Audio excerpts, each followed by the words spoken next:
Bonsoir à toutes et à tous et bienvenue pour ce nouveau live des Sentinelles. Nous nous retrouvons pour la 8e conférence de l'année 2021 consacrée une nouvelle fois à la présentation d'études menées grâce à la participation de notre communauté.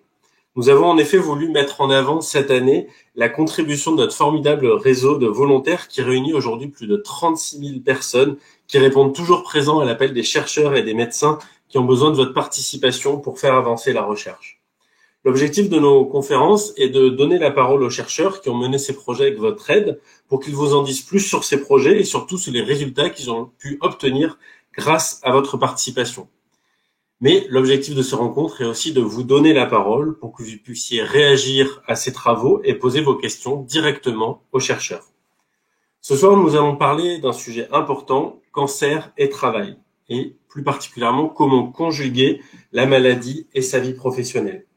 Pour en parler, nous accueillons Agnès Dumas, qui est sociologue et spécialiste de santé publique à l'INSERM, qui a mené une étude sur ce sujet grâce à la participation de plus de 1700 sentinelles.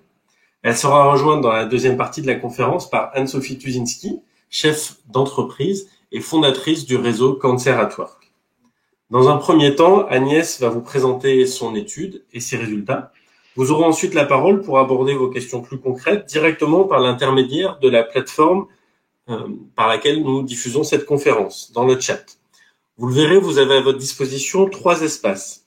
Un chat pour réagir à ce que vous entendez, un espace pour poser vos questions plus directement à nos 2 intervenantes, et un 3e espace dans lequel vous pourrez répondre à des sondages au cours de la conférence. Et dans quelques instants, d'ailleurs, vous aurez un premier sondage pour savoir si vous avez pu participer à l'étude dont les résultats vous seront présentés. Seul votre prénom apparaît dans tous ces espaces, n'hésitez donc pas à partager votre avis en toute confidentialité. Nous tâcherons d'aborder tous les sujets et toutes les questions que vous nous poserez, même si nous ne pourrons pas forcément apporter des réponses détaillées à toutes les questions qui nous seront posées pendant la soirée. Voilà, je ne vais pas être beaucoup plus long et je vais passer tout de suite la parole à Agnès pour sa présentation. Alors, j'affiche la présentation et à toi Agnès. Merci Guillaume. Merci, puis bonsoir à tous et à toutes. Je suis vraiment ravie d'être ici, de pouvoir échanger avec vous. Je vais donc vous parler de l'étude qui a été menée sur cancer et travail grâce aux sentinelles. Voilà, donc comme Guillaume l'a dit, je travaille à l'INSERM dans une unité de recherche en santé publique qui est aussi associée à l'Université de Paris. Et tu peux passer la suivante.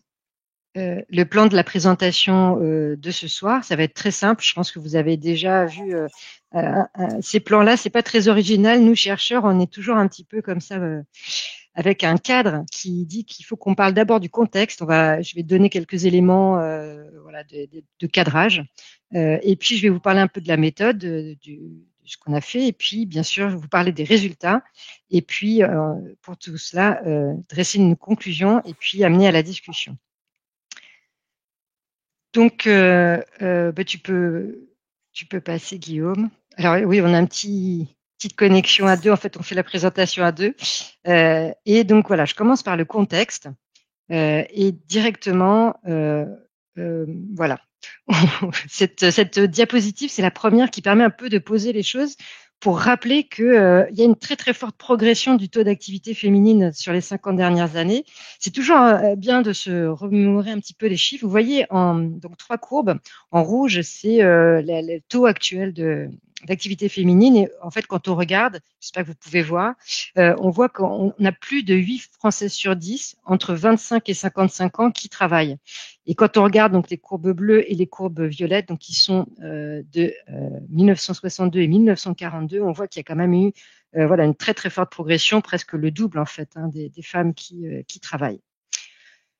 Voilà, donc si on passe à la diapo suivante, on peut voir que il y a une différence quand même entre hommes et femmes sur le cancer. Et vous le savez, donc il y a le cancer du sein qui est un cancer très fréquent, le plus fréquent chez la femme, qui est dit un cancer finalement de la femme jeune.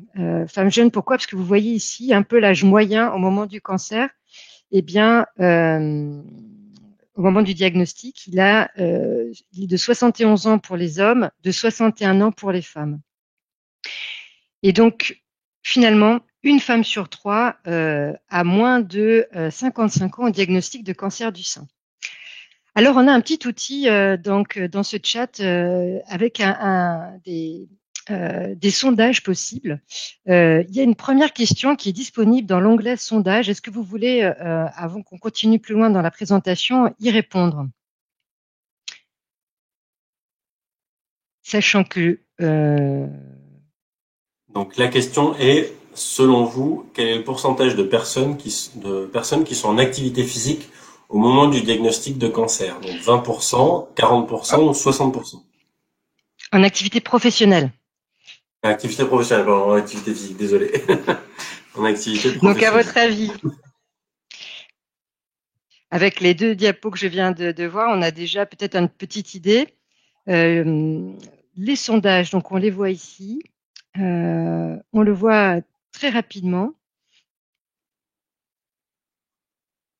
Donc je laisse quelques instants pour que tout le monde puisse voter. Là, on a une trentaine de votes.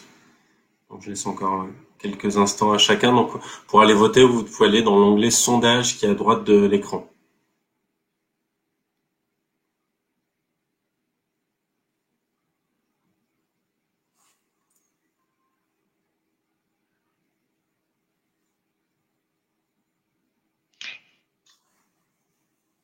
Donc je découvre et j'espère que tout le monde a pu voir donc à droite et répondre au sondage.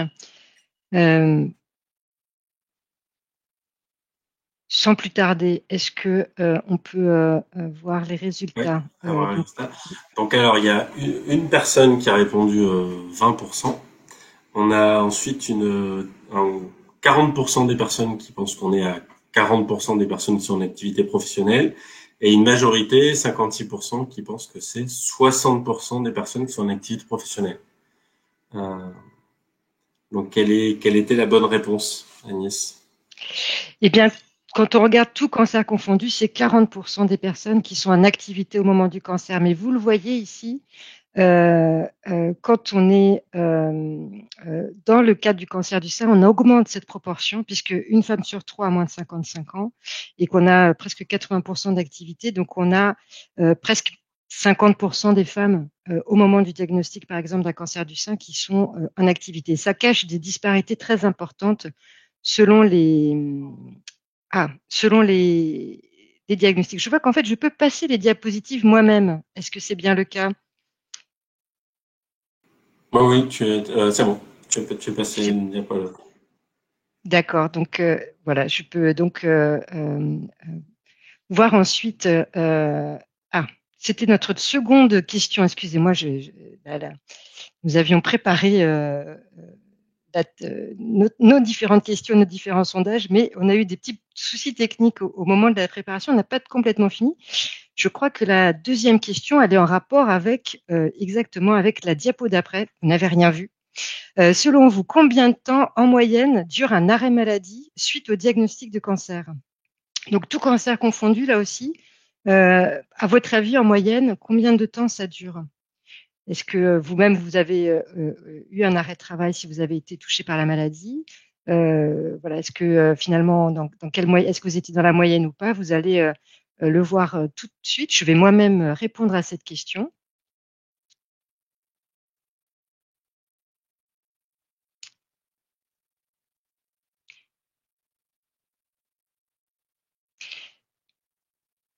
Ça y est, donc je ne sais pas si vous voyez la même chose que moi, mais au fur et à mesure, le nombre de votes progresse. Et la tendance qui se dessine, c'est effectivement la même tendance que depuis tout à l'heure, donc même avec la progression des nombres de votants, nous avons une majorité qui dit 10 mois. Et effectivement, on est en moyenne, vous le voyez ici, sur un arrêt de travail qui va durer 10 mois. 10 mois, c'est presque un an, c'est très très long. Mais vous le voyez, cela varie quand même assez fortement selon le type de diagnostic. Et donc là, il y a les résultats de cette enquête qui était menée dans la France entière, on va dire, sur une enquête représentative qui incluait tout ce type de diagnostic, enfin 12 plus précisément, et qui a regardé donc quels étaient le nombre de mois d'arrêt de travail. Et vous voyez que voilà, il y a vraiment une fluctuation très importante entre, d'un côté, le cancer de la thyroïde ou du mélanome, où il y a des arrêts finalement assez courts, et puis les cancers du côlon et du rectum, du poumon, où il y a les arrêts de travail beaucoup plus longs. Alors, autre graphique et quelque chose qui permet un petit peu de poser le contexte. Là aussi, c'est cette enquête qui s'appelle Vican, donc qui était là encore un très macro sur l'ensemble de la France, sur un grand nombre de diagnostics. Et donc, je ne sais pas si vous voyez, mais ce qui compte, c'est un peu de voir les couleurs. Et donc, les couleurs, en fait, en gros, c'est ce qui va dresser les trajectoires professionnelles du moment du diagnostic jusqu'aux 5 années qui suivent. Et donc, on voit au moment du diagnostic, on a à peu près 50% des personnes qui sont avec la couleur orange. La couleur orange, ça veut dire qu'elles sont en emploi. Et puis, vous avez la couleur rouge qui représente l'arrêt maladie. Et donc, vous voyez que cette part de l'arrêt maladie, elle est quand même très importante. Elle augmente suite au diagnostic, puisque au moment du diagnostic, il y a des personnes qui sont déjà en arrêt, d'autres qui attendent parce que le temps que les traitements se mettent en place. Donc, il y a c'est une évolution grandissante de l'arrêt de travail. Et puis, au fur et à mesure, ça s'arrête. Mais ce que je voulais vous montrer sur cette diapo, c'est que vous voyez les moyennes, ça masque aussi des situations très différentes entre des personnes qui vont avoir 6 mois, 1 an, et puis d'autres qui, à 2 ans du diagnostic, voire à 3 ans, 4 ans, sont encore en arrêt maladie. Donc, il y a vraiment une très grande diversité des situations. Et cette diversité des situations, elle s'explique parce qu'en fait, c'est quelque chose de très complexe. Et c'est pour ça qu'on travaille dessus.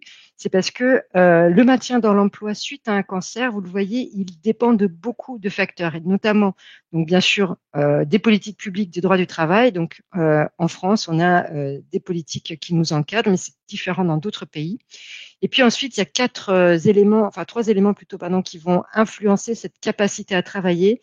D'abord, les séquelles à moyen et long terme. Donc, les séquelles, il y a la fatigue, on en parle beaucoup, les douleurs, les limitations, des fois, qu'il peut y avoir dans les limitations corporelles, mais il y a aussi des séquelles psychologiques qui sont très importantes. Et puis, vous voyez, à gauche et à droite, il y a donc l'environnement de travail, là, qui est quand même peut-être un petit peu moins souvent étudié, avec les conditions de travail, le type d'emploi, les aménagements, le fait d'avoir un emploi pénible ou non. Et puis, les facteurs plus individuels et interpersonnels, bien sûr l'âge, le statut social, socio-économique, la motivation au travail, et puis le soutien qu'on peut retrouver en dehors du travail, le fait qu'on peut justement peut-être avoir plus ou moins de séquelles psychologiques, ça peut être expliqué par le fait qu'on est plus ou moins soutenu ailleurs que dans le travail. Et tout ça va influencer la capacité à travailler. Donc, c'est des choses qui sont éminemment complexes. On n'est pas dans la réponse d'une infection à un médicament, par exemple. Donc, les méthodes, très rapidement, puisque vous les connaissez pour y avoir, je pense, pour beaucoup participer. C'est une enquête par questionnaire, donc qui a été proposée, qui était l'une des premières études qui a été proposée par les Sentinelles.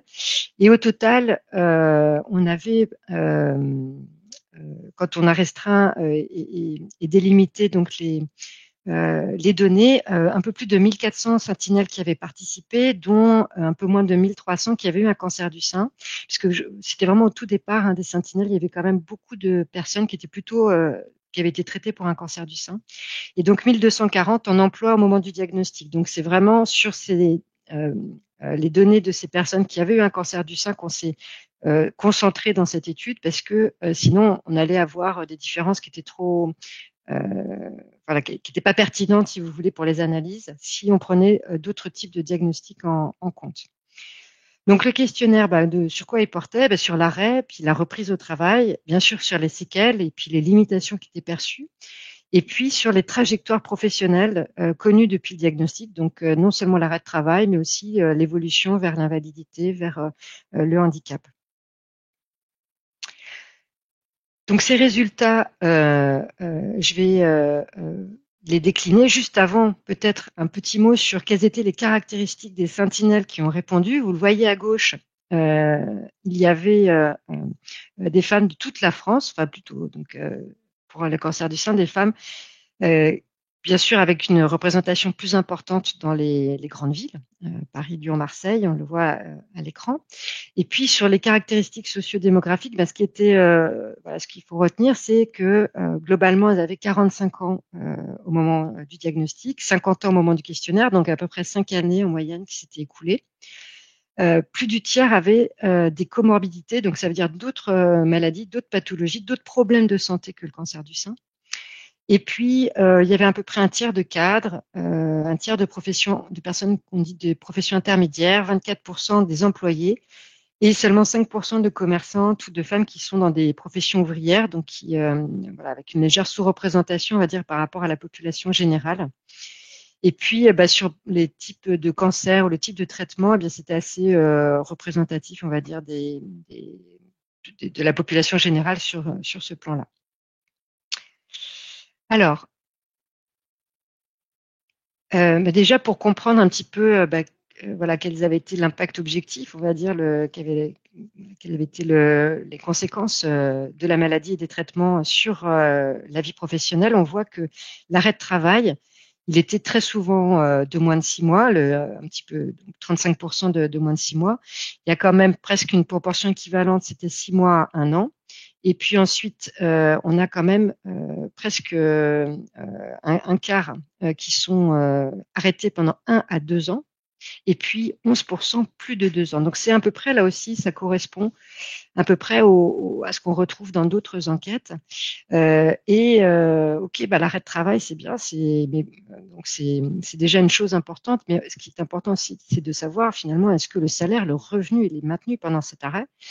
Et vous voyez que c'est pas non plus la plus grande partie, 58% seulement avaient leur revenu qui était maintenu intégralement pendant cet arrêt, un tiers qui était seulement partiellement, et ça veut dire qu'on a quand même une part non négligeable de personnes qui étaient sans revenu ou en tout cas avec un revenu très dégradé pendant cet arrêt. Donc ça, c'est vraiment, là on le voit tout de suite, la conséquence financière immédiate que peut avoir le cancer.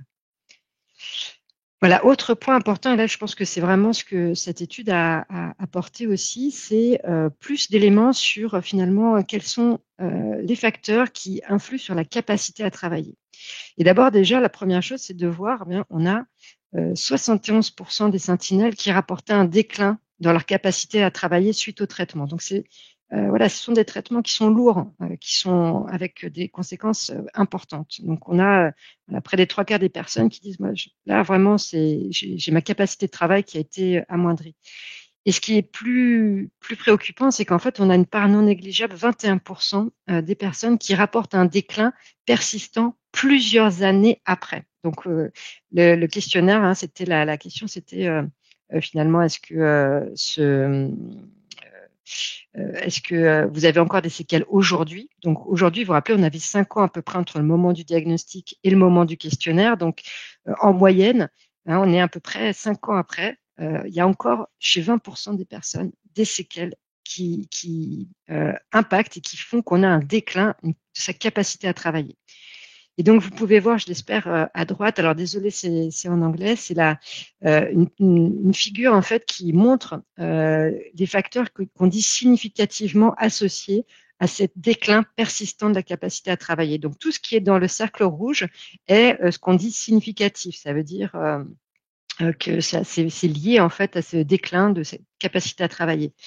Et on identifie bien donc on appelle ça des clusters, enfin des groupes quoi finalement, si vous voulez, qui sont de 3 ordres, avec d'une part la limitation des capacités cognitives, c'est-à-dire j'ai plus de mal à réfléchir, je suis plus fatiguée, je suis plus lente à faire des choses. Et puis des choses qui sont plus de l'ordre psychologique, la fatigue, parce que souvent la fatigue en fait elle cache une fatigue psychologique. Bon, ça, c'est notre hypothèse. Puis on l'a retrouvé dans d'autres études. Et puis une baisse du moral, on l'a appelé comme ça. Donc il y a la part d'anxiété, de dépression est quand même forte après un cancer. Donc ça impacte très très fortement la capacité à travailler. Et puis les limitations des mouvements. Donc là c'est assez caractéristique et peut-être aussi spécifique au cancer du sein, du fait de la chirurgie, du fait du curage axillaire qui des fois peut avoir des répercussions et éventuellement amener même à un lymphodème ou des suites, on va dire, un petit peu difficiles. Et donc, de toute façon, la limitation de la capacité du bras, elle est très souvent rapportée par les femmes, et surtout donc dès qu'on est dans un métier où on a besoin de son bras, comme assez souvent, on est limité. Est-ce que je ferais bien une petite pause encore pour vous demander, faire encore un petit sondage, si vous êtes prêts. Euh, euh, dans les questions, je ne sais pas si c'est Guillaume qui peut lancer le vote. C'est Voilà. bon, le vote Est-ce est lancé. Voilà, le vote, je ne sais pas si vous le voyez, donc toujours à droite, dans la droite de votre écran, dans les sondages, il y a une question. Peut-être, voilà, vous avez eu un cancer, peut-être vous avez eu un autre événement de santé grave au cours de votre vie. Si c'est le cas, est-ce que vous diriez que cela a marqué une rupture dans votre vie professionnelle? Je vais moi-même voter aussi.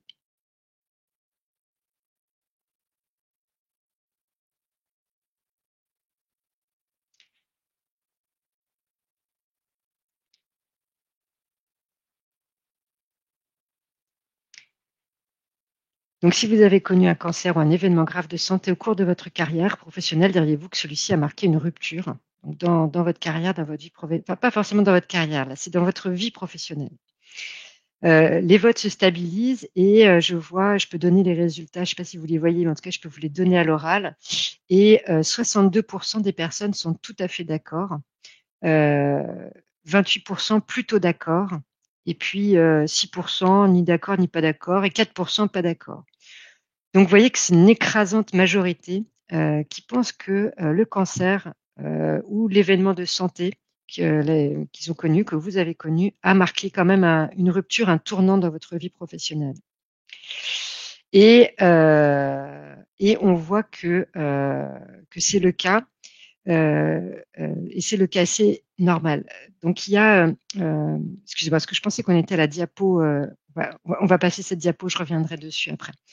Euh, donc, effectivement, le questionnaire, il investiguait aussi, finalement, est-ce que vous avez l'impression, voilà, le cancer a marqué une rupture et vous le voyez, c'est pratiquement exactement les mêmes pourcentages qui reviennent. Donc, 64% qui sont d'accord. Là, c'est même un petit peu plus parce qu'en fait, on est à presque 90% des participants aujourd'hui là qui ont voté qui sont tout à fait d'accord, enfin ou d'accord.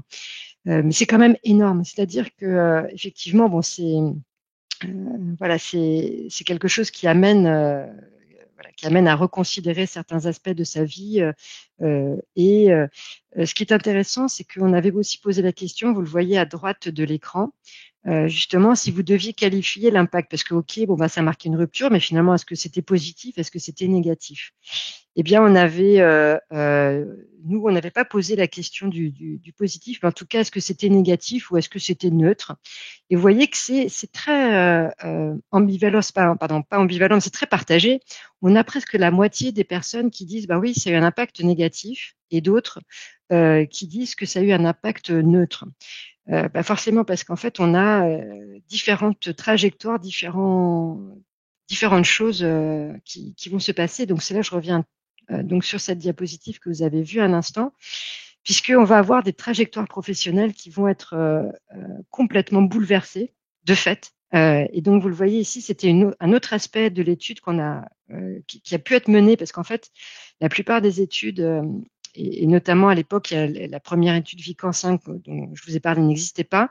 On avait très peu d'études très très longues en fait sur le long terme. Et en fait, on voit, je ne sais pas si vous vous rappelez aussi cette diapositive où on voyait un petit peu l'évolution sur les 5 années. On voit qu'il se passe des choses et qu'en fait, si on est trop près du moment du diagnostic, eh bien, on ne voit que finalement les conséquences immédiates, c'est-à-dire l'arrêt de travail, qui sont en soi déjà des moments difficiles.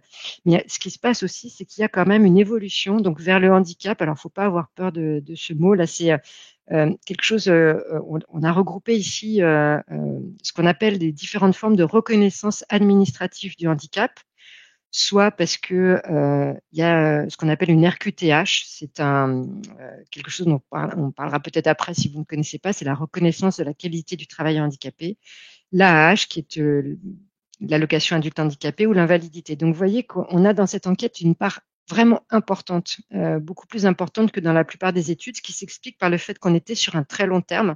Hein, quand je disais tout à l'heure, ces 5 ans, c'était en moyenne, donc on avait des personnes, ça faisait 20 ans qu'elles avaient été traitées. Donc on a voilà, une évolution quand même qui est importante dans cette étude et qui nous a permis de comprendre les facteurs, c'est-à-dire les raisons qui peuvent expliquer cette évolution vers le handicap. Et donc on le voit, je ne sais pas si vous le voyez bien, mais donc il y a ce tableau qui montre le poids des traitements, la chimiothérapie, la mastectomie, le fait d'avoir des séquelles au moment de la reprise théorique du travail, c'est avec des séquelles très intenses, sans surprise. Et ce qui est important aussi, c'est qu'on voit que le niveau de diplôme, le niveau d'études, en fait, est aussi très fortement lié. Donc, qu'est-ce que ça veut dire? Le niveau d'études, c'est une des façons d'approcher le statut socio-économique. Et cela veut dire qu'en fait, les plus défavorisées sont aussi celles qui vont aller le plus souvent vers le handicap et vers des situations professionnelles difficiles. Donc ça, c'est un petit peu voilà, c'est forcément le cancer a un impact important et négatif quand on a aussi ces séquelles qui arrivent, quand on a ces évolutions vers l'invalidité. L'autre aspect finalement, pourquoi est-ce que c'est moitié-moitié? Oui, il y a une rupture dans la vie professionnelle et c'était une autre question qui est assez intéressante, enfin, en tout cas je trouve intéressante sur voilà, sur finalement quel était l'impact de la maladie. Bien, vous le voyez ici, là c'est la question. Depuis le début de la maladie, vous donnez autant d'importance, plus d'importance ou moins d'importance qu'avant à votre petit accident, à votre vie privée par rapport à votre vie professionnelle. Eh bien, vous le voyez à une écrasante majorité, et franchement, on le retrouve dans d'autres études aussi.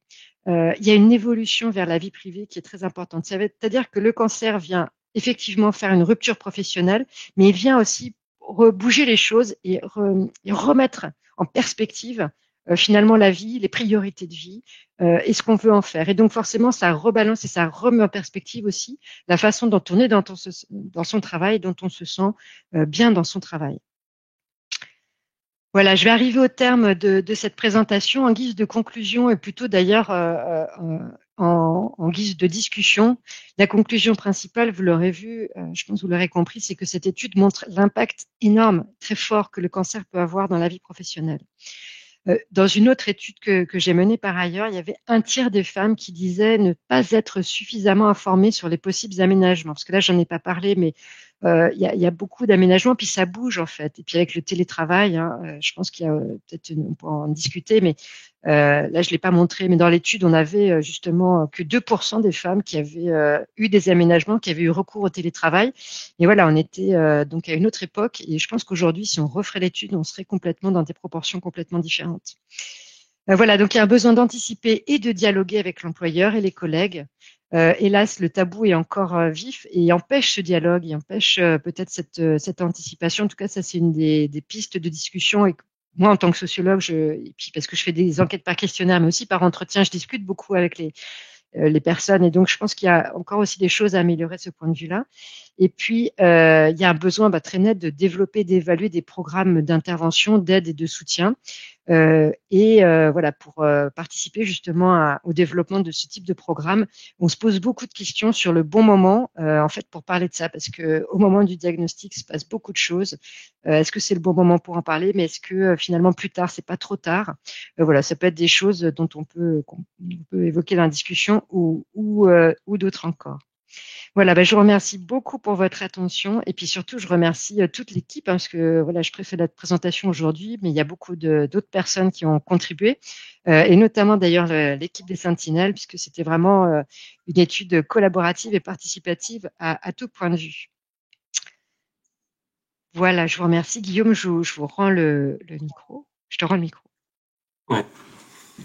Merci. Alors, j'arrête de partager les diapos. Donc maintenant, place aux questions. Donc il y a quelques premières questions dans l'onglet questions. Donc n'hésitez pas à poser vos questions ou des témoignages ou des demandes de précision. Donc il y a Anne-Sophie qui va nous rejoindre, qui devrait réapparaître bientôt. Voilà. Alors d'abord, peut-être il y a quelques petites questions sur l'étude.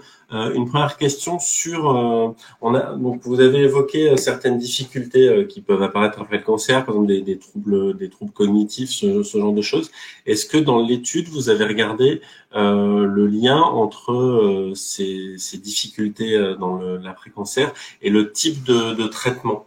Voilà, par exemple, est-ce que la chimio, la chirurgie, l'hormonothérapie vont avoir un impact plus ou moins important sur le retour au travail. Alors, pas exactement dans cette étude-là, mais c'est vrai qu'il y a d'autres, voilà, dans d'autres cadres, oui. Et euh, aujourd'hui, c'est plutôt les séquelles psychologiques qui l'emportent sur les séquelles cognitives. On est sur des études là qui sont à moyen terme, à 2 ans à peu près.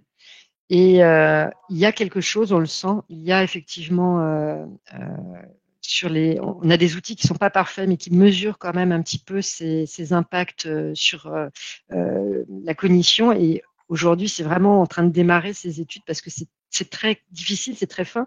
Et en fait, il faut vraiment des échelles, des mesures qui sont très longues, qui prennent des fois de même 2 heures pour vraiment faire ça bien. Il faut faire un questionnaire pendant 2 heures. Donc là, voilà, c'est difficile de faire participer tout le monde.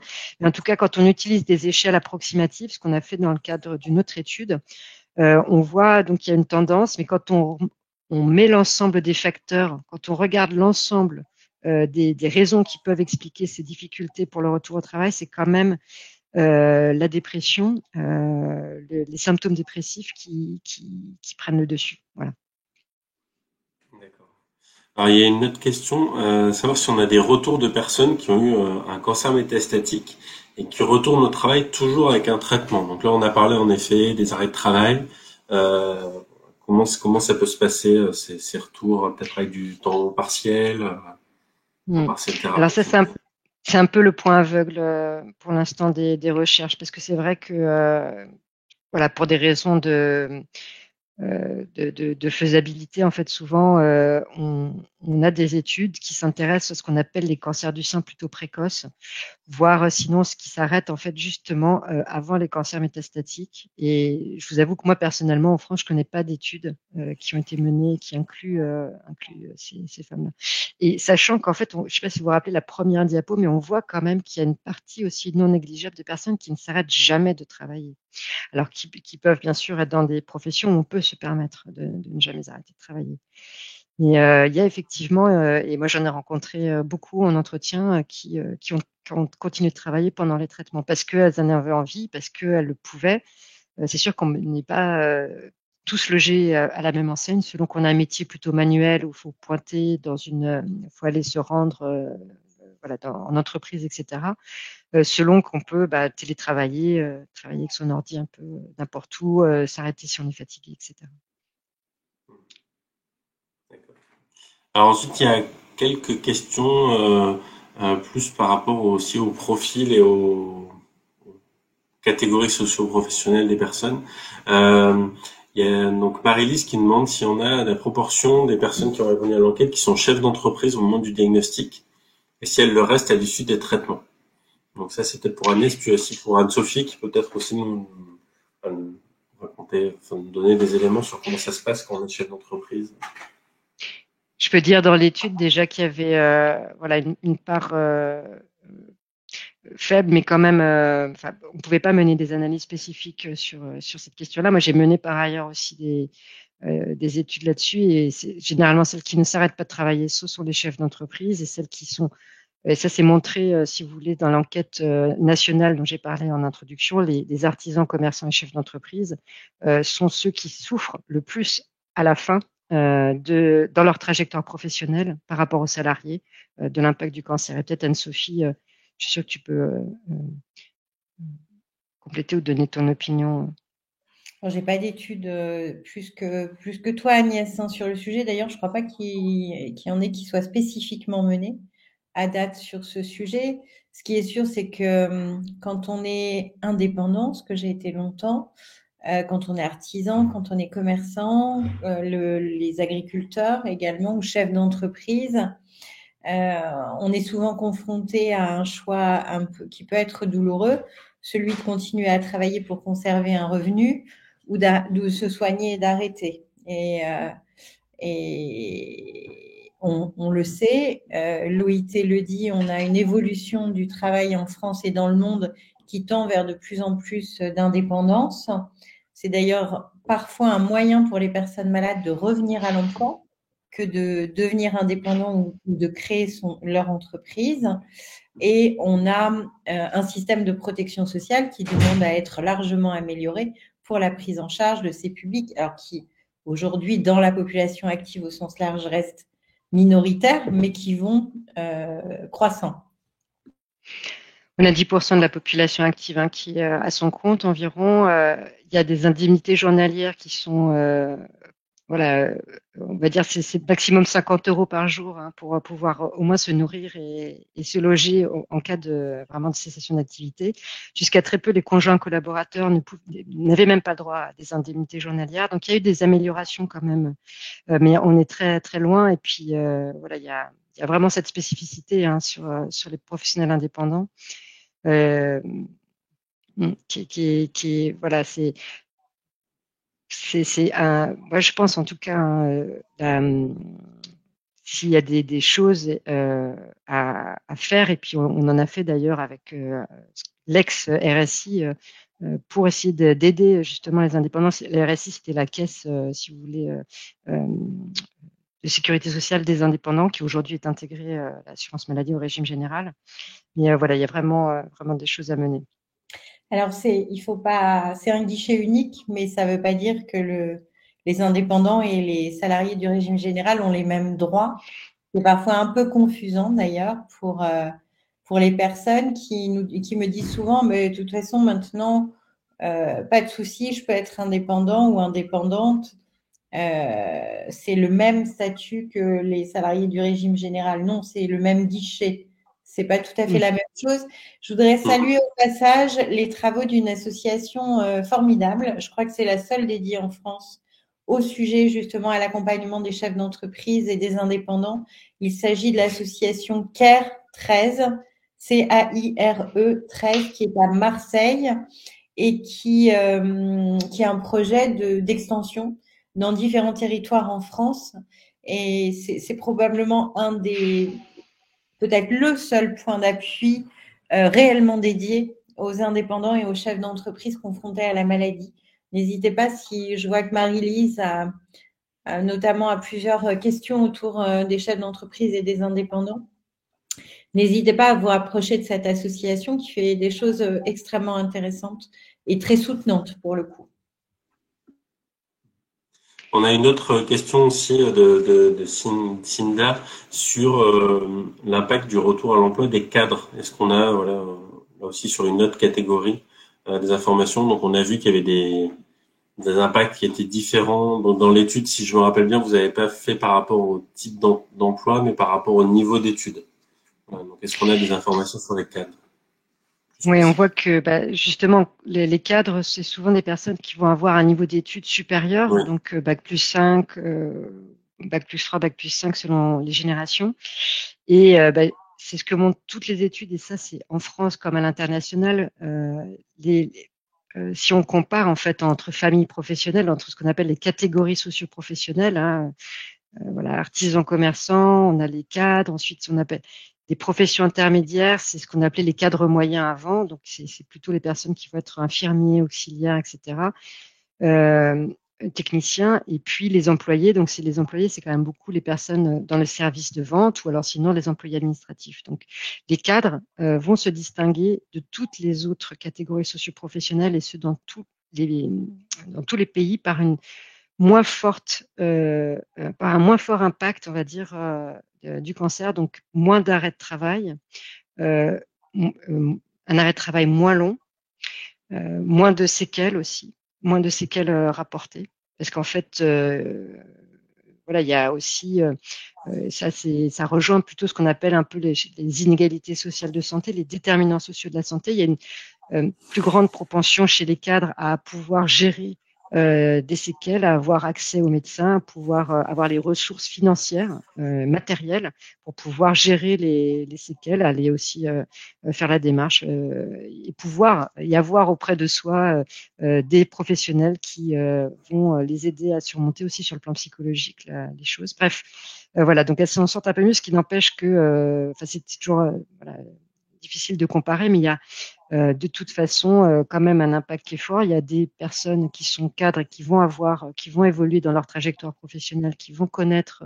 éventuellement le chômage, l'invalidité, et voilà, qui vont aussi rebondir. Et voilà, je vais peut-être faire appel à d'autres données, d'autres études qu'on a pu mener, mais c'est vrai que je vous disais tout à l'heure, voilà, le cancer, c'est une rupture dans la vie professionnelle. On voit moitié neutre, moitié négatif, donc une grande partie qui va avoir vraiment des difficultés sur le plan, voilà, sur le plan physique, et puis l'autre partie qui va reconsidérer les choses. En fait, c'est beaucoup associé cette reconsidération à ce qu'on appelle à la croissance post-traumatique positive. C'est un horrible mot, un horrible terme pour dire que des fois, un événement grave, en fait, peut faire apprécier les choses différemment. Et ce qu'on voit, c'est que les personnes qui sont cadres aussi sont plus volontiers positivement impactées, on va dire, avec un lien en fait sur la vie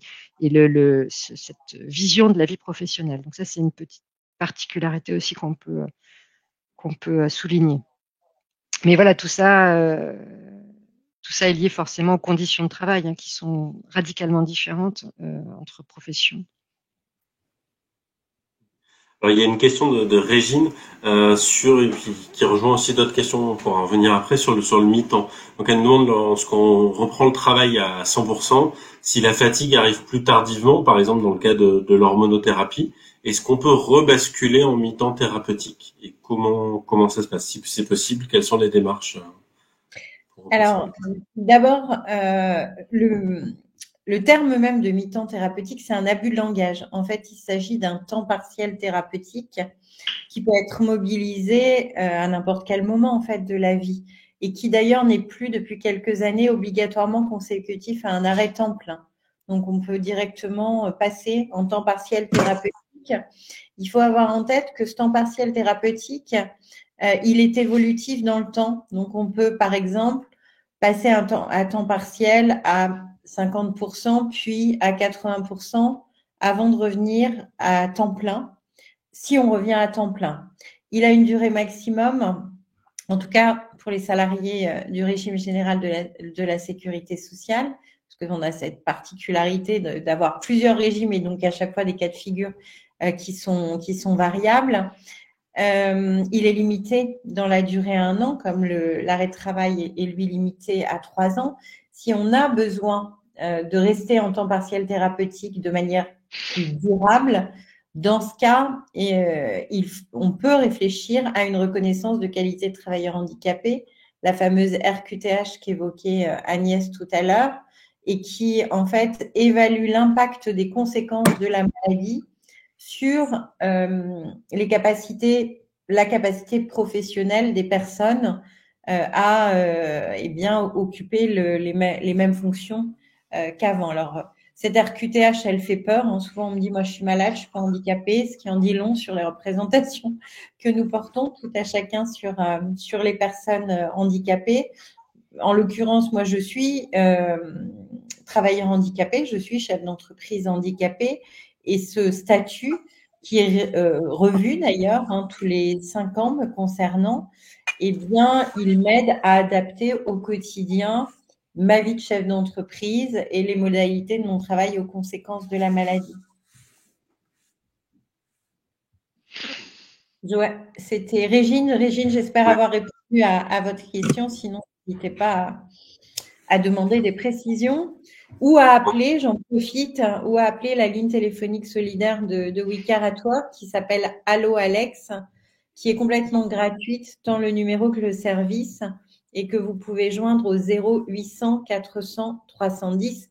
Je vous ai mis dans le chat le numéro de téléphone. On a une autre question qui est un peu liée, mais justement, vous parliez des différences entre les différentes caisses d'assurance maladie. Question de Valérie, qui dit qu'elle doit reprendre le travail à temps plein, elle est fonctionnaire. Et donc, elle se demandait s'il était possible d'avoir des horaires aménagés pour inclure les soins dans la journée. Donc, ces horaires aménagés, est-ce que c'est la même chose de ce qu'on vous parliez, là, de ce temps? Valérie, je vous avoue de manière très humble, que je ne sais pas répondre précisément à votre question. Je connais pas par cœur tous les dispositifs du privé, du public et des indépendants. En revanche, si vous m'y autorisez, je transmets votre question à Allo Alex ou vous appelez Allo Alex directement et vous aurez une réponse rapide de la part de notre équipe. On a une question assez précise de Joanne sur les catégories d'invalidité. Elle demandait s'il fallait revoir le médecin conseil de la CPAM ou le médecin du travail pour faire évoluer ou changer le statut d'invalidité. Quel est le parcours?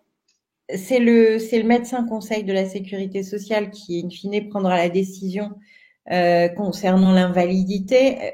Est-ce que c'est Joanne qui pose aussi la question, qui est en recherche d'emploi depuis 2 ans et Oui, tout à fait. Oui, pardon. qui a informé son employeur de son état de santé? Non, Joanne, vous n'avez aucune obligation de dire à votre nouvel employeur lors de votre entretien de recrutement et même après que vous êtes malade ou que vous avez été malade. Néanmoins, je vous invite quand même à réfléchir à la manière dont vous allez aborder les conséquences de la maladie pour pouvoir adapter justement votre rythme de travail ou votre poste aux conséquences de la maladie. Et ce faisant, peut-être réfléchir à la manière dont vous pourriez aborder les choses. Si vous souhaitez en fait être conseillé ou en tout cas être accompagné dans cette réflexion et échanger directement avec des professionnels d'entreprise, des recruteurs ou des managers opérationnels. Le club d'entreprise que j'ai fondé qui s'appelle Cancer at Work organise tout au long de l'année ce qu'on appelle des job dating, qui sont en fait qui sont en fait des temps d'échange et de préparation, de coaching pour vous aider en fait à trouver vos propres réponses à toutes ces questions que vous vous posez et qui vous permet également de vous mettre en lien directement avec des décideurs d'entreprise et des DRH à qui vous allez aussi pouvoir, au-delà des coachs, poser ces questions et obtenir en tout cas leur point de vue ou leurs conseils ou leurs réponses. Alors, j'essaie de reprendre un peu le fil des questions pour voir si on n'oublie personne. Il y a Véronique qui demande rien n'est prévu pour les femmes sans indemnité journalière. Donc, est-ce que tout le monde est concerné par ces indemnités? Est-ce qu'il y a des encore une fois, peut-être sur les différences entre les différentes caisses, est-ce que tout le monde les indemnités. Oui, comme tu veux, Agnès, vas-y, je t'en prie. Les indemnités journalières, donc c'est en fait c'est quand c'est l'assurance maladie, c'est le nom qui est donné par l'assurance maladie à la prestation, donc qui est due à un salarié ou à un indépendant. Donc en fait, voilà, tout simplement, j'ai une semaine d'arrêt de travail, eh bien, je vais avoir, donc comme son nom l'indique, une indemnité journalière. Donc par jour, je vais avoir une indemnité. Et je pense que vous êtes dans le cas, j'imagine, vous êtes professionnelle indépendante, puisque donc, je l'ai dit tout à l'heure, le montant maximum d'une indemnité journalière, il est globalement de 50 €. Mais ça veut dire qu'il est, il peut être aussi minimum, voire même il peut rien y avoir, tout simplement parce que c'est calculé sur le revenu qui a été, ça porte un autre nom, mais en gros sur votre revenu en tant qu'indépendant auparavant. Donc effectivement, je crois qu'il y a quand même un minimum, mais de toute façon, si c'est 2 € par jour, c'est sûr que c'est pas avec ça qu'on paye le loyer et encore moins le reste. Donc, il faut savoir qu'il y a des aides non seulement donc au niveau des caisses d'assurance maladie. Donc avant le RSI, aujourd'hui, je pense qu'il y a encore, malgré ce guichet unique, une possibilité pour aller déjà demander la suspension des recouvrements en fait. Donc c'est là où Anne-Sophie, vous allez m'aider plutôt sur les termes. En fait, en gros, les taxes, tous les ce que vous devez payer en tant qu'indépendant qui coûte très très cher et qui va pouvoir être arrêté, parce qu'en fait c'est ça le problème, c'est qu'on doit continuer à payer pour son activité tout un ensemble de choses.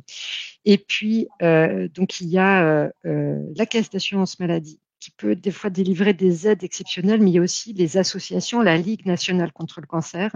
Il faut le savoir, qui est quand même voilà, une association très importante qui est déployée sur l'ensemble du territoire, peut aussi des fois, voilà, quand on est vraiment au bout du bout, c'est voilà une porte à laquelle on peut aller toquer. Et voilà, donc ça c'est en tout cas les deux principaux solutions qui existent pour les personnes qui sont en détresse en fait. Il y a aussi une association très active, peut-être plus localement dans le sud-ouest, l'association Life is Rose, qui accompagne les situations de précarité sociale extrême. Je vois que Véronique nous dit qu'elle est au chômage, mais en fait, Véronique, être au chômage n'exclut pas a priori la mise en arrêt maladie. Et je pense que c'est peut-être, je ne connais pas votre situation vraiment de manière très précise, mais c'est peut-être, oui, on a un charmant chiot à la maison, vous voyez, qui est un peu bruyant ce soir.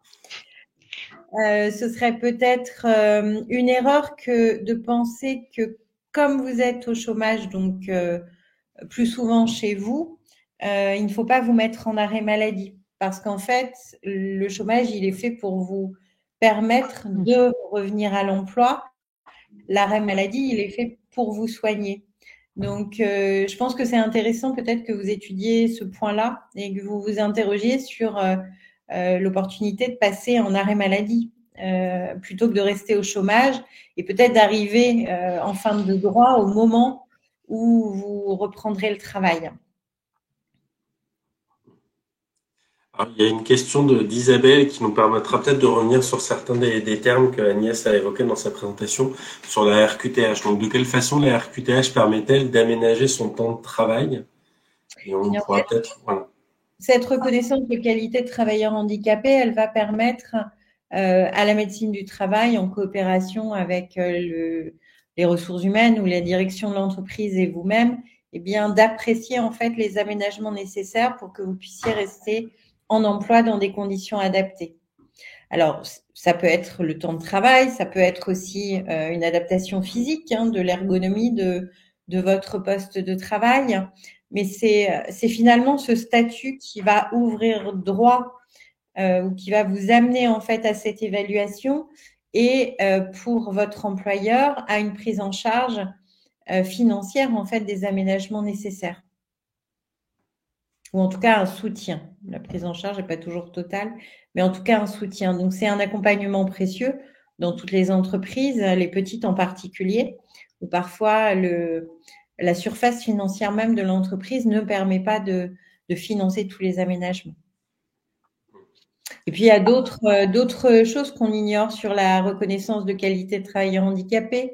Par exemple, les travailleurs handicapés ont un droit à la formation, au financement des formations souhaitées beaucoup plus larges que les autres actifs. Dans l'OPCO auquel nous cotisons chez Wicar Work, toutes les personnes, tous les salariés de l'entreprise qui sont travailleurs handicapés, eh bien, ont un droit à la formation gratuite beaucoup plus important, quasiment illimité par rapport aux autres salariés. Est-ce qu'on peut, il y a aussi revenir sur d'autres termes, on va parler de l'âge, de l'invalidité, est-ce que c'est, voilà. Alors l'AH, c'est une allocation complémentaire. L'invalidité amène aussi à des pensions à différents niveaux d'ailleurs.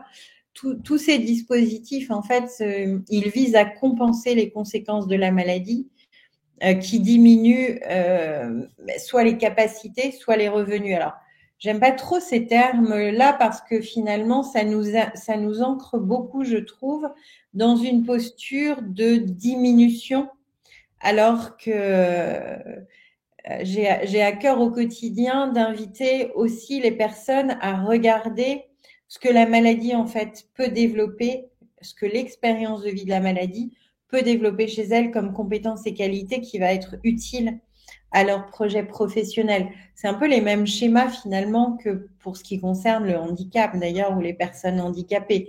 Essayer de regarder en fait le plus plutôt que le moins. Mais donc tous ces dispositifs, vous retrouvez alors des explications très précises, en fait, non seulement sur les termes, mais aussi sur les conditions qui sont quand même très complexes. Il faut être clair, hein, notre système administratif est très difficile à appréhender, y compris pour les experts, qui bougent en plus en permanence. C'est aussi pour ça qu'on a lancé Allo Alex et nos plateformes de solutions chez WeCaratWork. C'est pour aider les gens à se repérer dans un univers extrêmement, extrêmement complexe. Le site de la maison des MDPH, donc des maisons pour l'emploi des personnes handicapées, est très bien fait et explique un certain nombre explique tous ces éléments, en fait, tous ces acronymes assez barbares et tout ce qu'il y a derrière et qui avec en perspective que chaque situation est vraiment unique et pour le coup appelle des dispositifs particuliers. Et d'ailleurs, on peut donc arriver avec une RQTH à un nouvel emploi. On peut ne dire ou ne pas dire à son employeur qu'on a la reconnaissance de qualité de travailleur handicapé. Ça, c'est vraiment important. C'est vraiment quelque chose qui vous est personnel, que vous avez obtenu pour une durée. Donc, c'était 5 ans. Là, je pense que c'est encore le cas. Qu'il faut renouveler. Alors ça aussi, c'est difficile, hein, c'est vraiment la paperasse, il faut y retourner, c'est long, c'est laborieux. Bon voilà, c'est comme ça, on a le système que l'on a qui est quand même peut-être moins défaillant qu'ailleurs. Et donc on peut effectivement arriver avec un nouvel emploi avec la RQTH, sachant que justement, des fois on intéresse les employeurs quand on a cette RQTH parce qu'on fait partie des fameux quotas qui vont leur permettre de respecter justement l'engagement que les entreprises ont d'engager au moins 6% de leur masse salariale de personnes handicapées. Donc ça voilà, ça peut être un plus. D'autres trouvent que c'est un moins. Voilà. Mais en tout cas, sachez que vous n'avez pas à en parler. Et voilà, l'AAH, bon, c'est quand même plutôt. Par exemple, voilà. Pour les indépendants, ça peut constituer pour le coup un avantage concurrentiel certain, puisque ces entreprises que tu évoques, Agnès, elles ont ces entreprises de plus de 20 salariés, elles ont une obligation d'emploi de travailleurs handicapés de 6%. Elles ont plusieurs moyens d'atteindre ces 6% de travailleurs handicapés, soit en employant directement des travailleurs handicapés, soit en réalisant des achats auprès de structures qui, elles, emploient des personnes handicapées ou des travailleurs indépendants handicapés. Donc, quand on a été malade, qu'on obtient une reconnaissance de qualité de travailleur handicapé, ce qui n'est pas systématique, hein, je le précise, toutes les personnes malades n'obtiennent pas de reconnaissance de qualité de travailleur handicapé. Il faut que les conséquences de la maladie soient suffisamment significatives sur l'emploi ou l'employabilité, c'est vraiment des termes horribles, mais c'est comme ça qu'on dit, des personnes pour obtenir cette reconnaissance de qualité de travailleur handicapé. Eh bien, quand un travailleur indépendant handicapé ou un chef d'entreprise handicapé, comme c'est le cas pour moi, eh bien, nos prestations rentrent dans l'obligation, l'achat de nos prestations rentre dans l'obligation d'emploi des travailleurs handicapés des entreprises. Et donc, finalement, par rapport à un travailleur indépendant bien portant, on a un avantage concurrentiel à présenter à ces entreprises, au-delà de la qualité de nos services, qui de toute façon reste le critère numéro 1 avec le prix, souvent, dans le choix des prestataires. C'est important, ça c'est. On en a un peu parlé donc, sur les aménagements. Oui, vas-y, Anne-Sophie. Oui, j'ai vu rapidement sur le chat que Lucie nous partageait une autre initiative locale qui s'appelle Coaching Suspendu dans les Hauts-de-France, d'où je suis native. Donc, moi, c'est quelque chose qui me rend très optimiste. En 2011, quand j'étais malade, et en 2012, quand j'ai initié des travaux sur les cancers au travail, objectivement, il y avait quand même très peu d'initiatives sur le sujet. Aujourd'hui, elles se multiplient partout en France, donc on a encore beaucoup, beaucoup de chemin à faire, beaucoup de sujets à aborder, mais on progresse et on progresse finalement. C'est jamais assez rapide pour les personnes qui sont en souffrance, et je le sais bien, mais finalement assez vite, et moi, ça me rend très optimiste. Donc, n'hésitez pas à partager toutes les initiatives que vous connaissez. Je pense que ce sera précieux pour tous les gens qui participent ce soir. À ce sujet, est-ce que vous auriez, je sais pas, est-ce qu'il y a un annuaire qui permet justement de de rassembler toutes ces initiatives. Donc dans le chat, en effet, il y en a certaines qui sont mentionnées. Là, dans les questions, il y a Claudie qui parle de l'ADAPT, qui lui a permis de réaliser un bilan de compétences, par exemple, pour aller vers, ce que vous disiez, vers de nouveaux métiers adaptés. Donc c'est un peu aussi ce que disait Agnès, c'est-à-dire que finalement, cette rupture, elle peut être parfois l'occasion de repenser l'équilibre vie professionnelle, vie privée. Donc, est-ce qu'il y a un annuaire qui rassemble pour rassembler toutes ces informations finalement qu'on a lancées à l'Oualex, qui en plus de la ligne téléphonique est doublée d'un blog. Donc, vous allez retrouver des articles sur toutes ces initiatives qu'on évoque aujourd'hui. Vous allez aussi retrouver des témoignages parce qu'on croit beaucoup à l'inspiration par le témoignage d'autres personnes. Donc, je pense que c'est probablement aujourd'hui, et sans prétention aucune, si vous avez d'autres idées en tête, partagez-les nous, mais c'est probablement la place où vous allez trouver le plus d'informations réunies sur tous ces dispositifs.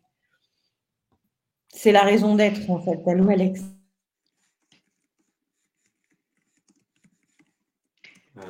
Très bien, j'essaie de voir si on parle formation et bilan de compétences. Il y a une chose qu'on ignore souvent aussi, c'est qu'on peut se former pendant son arrêt maladie avec l'accord du médecin du travail. Donc, ça peut être cet arrêt maladie aussi l'occasion finalement de prendre un peu de temps, qu'on n'a souvent pas par ailleurs, pour interroger son projet professionnel. Réaliser un bilan de compétences, c'est possible aussi si vous avez des droits à formation de type CPF ou des parcours bilan de compétences et création d'entreprise. Et puis, effectivement, vous pouvez, grâce à la RQTH, avoir des financements plus larges pour redessiner et repenser votre projet professionnel. Là, on est vraiment sur l'importance d'anticiper. Donc, on peut même, vous parliez d'anticiper le retour au travail. Donc, on peut le faire aussi pendant l'arrêt maladie. C'est une période pendant laquelle on peut commencer à réfléchir. Je sais pas, on arrive à peu près à la fin de la conférence. Est-ce que Anne-Sophie, Agnès, il y a des messages qui vous paraissent importants, qu'on n'a pas forcément évoqués? Moi, j'irai un pas plus loin. Je vais laisser Agnès conclure définitivement puisqu'elle nous a présenté cette fabuleuse étude. Moi, j'irai un pas plus loin que vous, Guillaume, en disant mettons à profit la période d'arrêt de travail ou de soins pour préparer le retour. Je sais qu'à l'annonce de la maladie, on n'est pas forcément focus sur sa vie professionnelle, mais vraiment, j'invite les personnes à en tenir compte le plus tôt possible. Préparer son absence, c'est souvent le gage d'un retour au travail facilité et réussi parce que notamment on aura posé la question de comment on interagit avec ses collègues, avec l'entreprise pendant l'absence. Est-ce qu'on interagit même avec ses collègues et avec l'entreprise? Et on sait que le maintien du lien pendant l'absence est un facteur clé d'une reprise facilitée.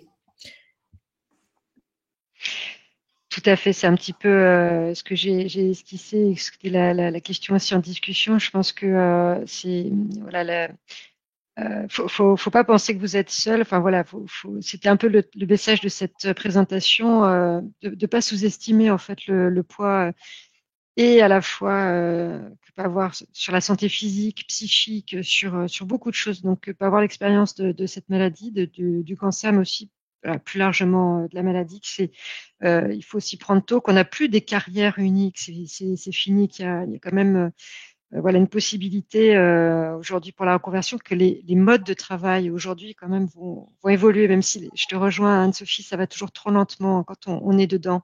Mais quand même, moi je vois aussi, ça fait 10 ans que je suis dans ce secteur, je vois que les choses évoluent.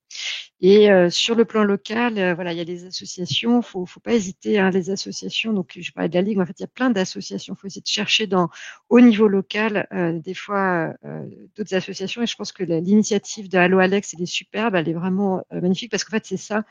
dont les personnes ont besoin aussi. C'est des conseils adaptés puisque chaque situation est différente. Et oui, on peut avoir l'invalidité quand on est fonctionnaire. Mais voilà, tout ça, je vous conseille vraiment d'aller pour ces questions personnelles sur le site d'Allo Alex. Et je vois qu'il y a quelqu'un qui demandait, donc moi, il faut savoir que tout ce que j'écris, pratiquement, tout ce qui est publié, je le mets sur une plateforme qui est en accès libre, c'est gratuit. Il faut des fois juste, je pense, s'inscrire, mais il y a certains, je pense que c'est même pas besoin. Donc il y a HAL, c'est gratuit, c'est la recherche publique française. Vous pouvez retrouver des choses dessus. Et il y a un truc américain qui est qui est quand même très pratique et qui marche très bien. Et je crois que là, il faut s'inscrire quand on n'est pas soi-même inscrit. Mais après, on a accès à tout. Sinon, vous m'écrivez, mon mail se trouve facilement vous allez trouver ça facilement. Voilà, en tout cas, merci à toutes. C'était vraiment, voilà, je suis vraiment heureuse en tout cas de pouvoir échanger et on aimerait continuer presque, mais bon. Voilà. Merci à vous. Donc, comme Guillemette l'a mis dans le chat, de toute façon, la conférence sera disponible en replay dès ce soir et sur les réseaux sociaux de l'association.